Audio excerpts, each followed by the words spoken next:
ओम नमः शिवाय। प्रिय दर्शकों, वृश्चिक राशि है आपकी। शनि की ढैया से आप मुक्त हो चुके हैं, लेकिन सोच रहे होंगे भाई मुक्त तो हो गए, रिजल्ट आया नहीं।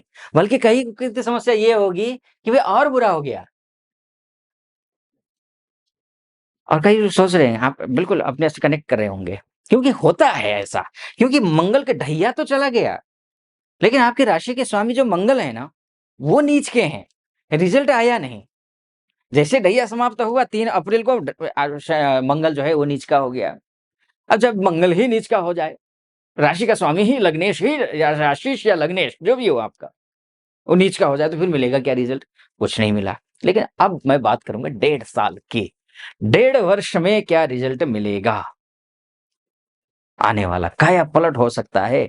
गोल्डन टाइम शुरू होने वाला है, आपने थंबनेल में देखा होगा। क्या कुछ होगा ये मैं पूरा डिटेल में बताऊँगा। इसको और विस्तार से बारीकी से समझने की कोशिश करते हैं, आइए। बात चूँकि मैं 1.5 वर्ष की अर्थात 14 मई से लेकर के 5 दिसंबर 2026 तक की बात करूँगा, यानी कि 25 मिड से लेकर के 26 एंड तक ही मानकर चलिए आप ये। आप घर खरीदने की सोच रहे हैं, प्रॉपर्टी खरीदने की सोच रहे हैं, गाड़ी खरीदने की सोच रहे हैं, इष्ट मित्र नाते रिश्तेदारों के साथ रिश्तों को अच्छा निभाने की कोशिश कर रहे हैं, नए रिश्ते बनाने की कोशिश कर रहे हैं या फिर द पारिवारिक सुख की तलाश में हैं। तो ये सब कुछ मिलेगा तो सही, लेकिन शर्तें लागू हैं। अगर आप निष्ठावान हैं, तब तो मिलेगा। अगर निष्ठावान नहीं है, काम के प्रति निष्ठा नहीं है, परिवार के प्रति निष्ठा नहीं है, ज़िम्मेदारियों के प्रति निष्ठा नहीं है आपकी, गैर ज़िम्मेदार हैं, तो समझ लीजिए नहीं मिलने वाला है। अगर आपने जहाँ काम के प्रति निष्ठा रखी, जो लक्ष्य है उस लक्ष्य के प्रति आपने वो भावना रखी कि बस कार्यम व साधेयम देहम व पातेयम। या तो कार्य को समाप्त समाप्त संपन्न करके ही रहूँगा या फिर मैं देह को त्याग दूँगा। ये एक श्लोक है शास्त्र में, वो देह को त्यागना नहीं है। लेकिन ये टारगेट रख लीजिए, ये मन में संकल्प लीजिए कि जो मेरा लक्ष्य है उसको मैं प्राप्त करके रहूँगा। तो ये जो राहु सेकंड 4th हाउस में बैठा हुआ है और कुंभ राशि का राहु है, कुंभ राशि का राहु मैं भरोसे से कह रहा हूँ, आपको हर एक चीज़ जो चाहेंगे वो पाएँगे। यहीं से अभी से मैं बोल रहा हूँ। अभी से अर्थात 18 18 मई से। संभवतः मैंने 14 मई से बोला है ना इससे पहले, तो 14 मई से नहीं है, माफ़ कीजिएगा, 18 मई से लेकर के। अब ये राहु है, तो राहु का भी क्या होगा? ये शुभ फल देगा आपको, ठीक है? बहुत शुभ फल देगा आपको। तो क्या-क्या शुभ फल देगा? सबसे पहले ये समझते हैं। अगर विदेश जाने की सोच रहे हैं, कोई रिसर्च का कार्य कर रहे हैं, तो आपके लिए शुभ है, लेकिन स्वास्थ्य का ध्यान रखना पड़ेगा। राहु यहाँ बैठा है, अगर सिगरेट पीते हैं, गुटखा खाते हैं, भाई हृदय से संबंधित प्रॉब्लम देगा ये, लंग्स से संबंधित प्रॉब्लम देगा ये। सिगरेट कम कीजिए, गुटखा कम कीजिए। प्रदूषित शहर में रहते हैं, तो भरसक कोशिश करिए कि ऐसे समय में घर से बाहर ना निकलें जिस समय प्रदूषण ज़्यादा हो घर के बाहर। कोशिशें करिए। और सिगरेट पीने वाले लोगों के आस-पास भी मत बैठिए। ठीक है? ये आपको ध्यान रखना है। और ये मैं एक बार और बता रहा हूँ, 4th हाउस का राहु है ना, ऐसे लोगों की संगति में आपको ले जाकर के पटकेगा, लेकिन जाना नहीं वहाँ पर। उन लोगों की संगति करनी नहीं। ठीक, ये आपको ध्यान रखना है। तो घर खरीदना, गाड़ी खरीदनी, ये सब कुछ मैंने बताया, सावधानी से सावधानी पूर्वक करना, सफलता मिलेगी, सावधानी हटी, दुर्घटना घटी।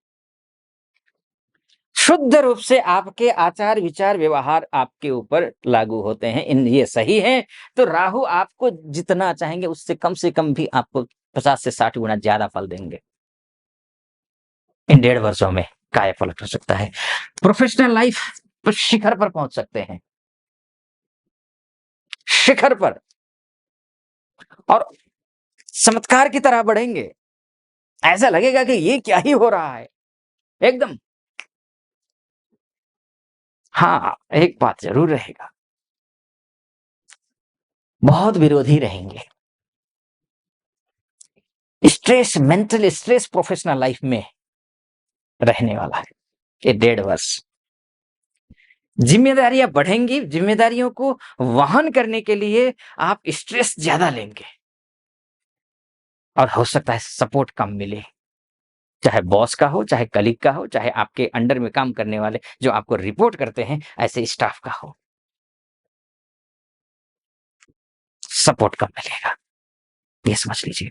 हो सकता है ऐसा भी हो कि लोग आपके मान-सम्मान पर आँच, दाग लगाने की कोशिश करें। ये भी संभव है। इन सबसे मुक्त होना है, राहु का उपाय करना है। वो उपाय क्या है वो मैं बताऊँगा। उससे पहले एक निवेदन करूँगा, यहाँ तक पहुँचे हैं आप और मेरा विश्लेषण सटीक लग रहा हो तो महादेव का नाम लीजिए और महादेव के नाम लेकर के सब्सक्राइब कर दीजिए। सटीक लग रहा हो तो वीडियो को लाइक और महादेव का ही नाम कमेंट बॉक्स में लिख दीजिएगा। हर हर महादेव 5 बार, 11 बार, 21 बार जो भी श्रद्धा बनती है लिख दीजिएगा। चलिए फिर से वापस लौट करके राहु पे आते हैं। तो उपाय क्या करना है, ये उपाय समझ लीजिए। उपाय ये है कि आपको सबसे पहले तो आपको दुर्गा सप्तशती का कवच नाम का एक पाठ है। आप दुर्गा सप्तशती की किताब लीजिए, उसमें कवच नामक पाठ है या फिर नेट पे भी सर्च कर सकते हैं। लेकिन नेट पे सर्च करके नेट के माध्यम से मत पढ़िए, बहुत अशुद्धियाँ होती हैं गूगल पे, बहुत अशुद्धियाँ। एक मंत्र सही से नहीं लिखा होता है, क्योंकि हर कोई मंत्र डाल दे रहा है, कोई प्रिंटिंग मिस्टेक है, कहीं प्रिंटिंग मिस्टेक है, कहीं कोई लिखना नहीं आता है किसी को, तो बहुत सारी प्रॉब्लम है। किताब लीजिए, खासकर अगर आपको गोरखपुर है ना, गीता प्रेस गोरखपुर की किताब मिल जाए, चौखंबा का मिल जाए तो अच्छा है, तो वो लीजिए। उसी किताब में से कवच या फिर आपको सिद्ध कुंजिका स्तोत्र, ये 2 पाठ आपको करना है। एक दूसरा क्या करना है, अपने वजन के बराबर जौ का तुला दान करना है शनिवार या पूर्णिमा के दिन।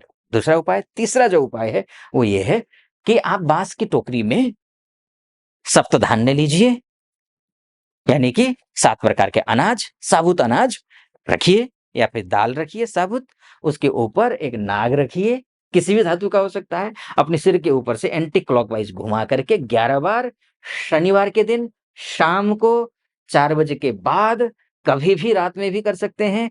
आप किसी से आप बैठ जाइए, किसी से प्रदक्षिणा करवा दीजिए या फिर स्वयं भी ऐसा कर सकते हैं। स्वयं ना करके अगर आप हस्बैंड हैं तो वाइफ से बोलिए कि वो जो है एंटी क्लॉकवाइज घुमा दे अपने ऊपर से और आपको दे दे और आप ले जा करके छोड़ के आ जाइए। अगर वाइफ है तो वाइफ हस्बैंड जो है प्रदक्षिणा करवा दे।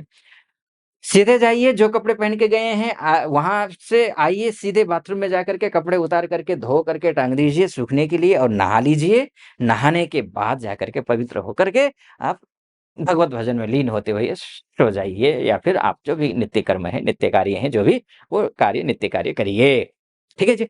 ये करिए, ये उपाय आपके लिए सटीक है। अगर आपकी लग्न कुंडली में राहु की दशा चल रही हो या फिर कुछ भी चल रहा हो, राहु खराब हो, तो ये उपाय करने से आपका राहु ठीक हो जाएगा। ठीक है? अब आते हैं फिर से, विदेश में अगर आप हैं, तो फिर आपके लिए तो फिर दसों उँगलियाँ घी में हैं, ये मान के चलिए आप, दसों उँगलियाँ घी में हैं। बहुत अच्छा है, बहुत बढ़िया है। विदेश जाना चाहते हैं, विदेश में हैं, रह रहे हैं, ग्रीन कार्ड को लेकर, पीआर को लेकर के, पैसों को लेकर के, नौकरी को लेकर के, पर्सनल लाइफ़ को लेकर के, प्रोफ़ेशनली हर तरीके से जो कुछ भी परेशानी में हैं, वो सारी परेशानियों से आप मुक्त हो जाएँगे या फिर एमएनसी में काम करने वाले हैं, उनके लिए भी अच्छा है, बढ़िया है, कोई चिंता की बात नहीं है। लेकिन हाँ, लागू आप पर ये तो सबके साथ लागू होता है ना, वो आप पर भी लागू होता है। आचार, विचार, व्यवहार, संस्कार। ये ध्यान रखना है। बस देखिए, मैंने मोटा-मोटे तौर पर आपको बताने की कोशिश की, राहु यहाँ रहेगा, ये फल देगा, है ना? तो अगर आप डिटेल में अपनी कुंडली के बारे में जानना चाहते हैं, ये तो मैंने आपको बताया कि जो है ना ये ग्रह ये रास्ता ऐसा है। रास्ता तो फूल बिछा हुआ है लेकिन छुपे हुए काँटे भी हैं, बस सतर्कता पूर्वक आप चले तो निकल लेंगे। लेकिन चलाने वाली कुंडली आपकी है, उस रास्ते पर चलाएगी आपकी कुंडली या नहीं चलाएगी ये आपकी कुंडली से पता चलेगा। तो कुंडली दिखाना चाहते हैं, मुझसे विश्लेषण करवाना चाहते हैं, महिला हो या पुरुष हो, देश में रहते हो या विदेश में रहते हो, तो ये नीचे नंबर है, उस नंबर पे कॉल कीजिए, व्हाट्सएप कीजिए, मेरी टीम से बात कीजिए, अपॉइंटमेंट ले लीजिए, मैं स्वयं आपकी कुंडली देखूँगा। आप खुश रहें, प्रसन्न रहें, महादेव की कृपा आप पर बनी रहे, ऐसी मेरी कामना। सटीक लगा हो, सब्सक्राइब, लाइक और कमेंट ज़रूर कर दीजिएगा। फिलहाल अनुमति चाहूँगा। ओम नमः शिवाय।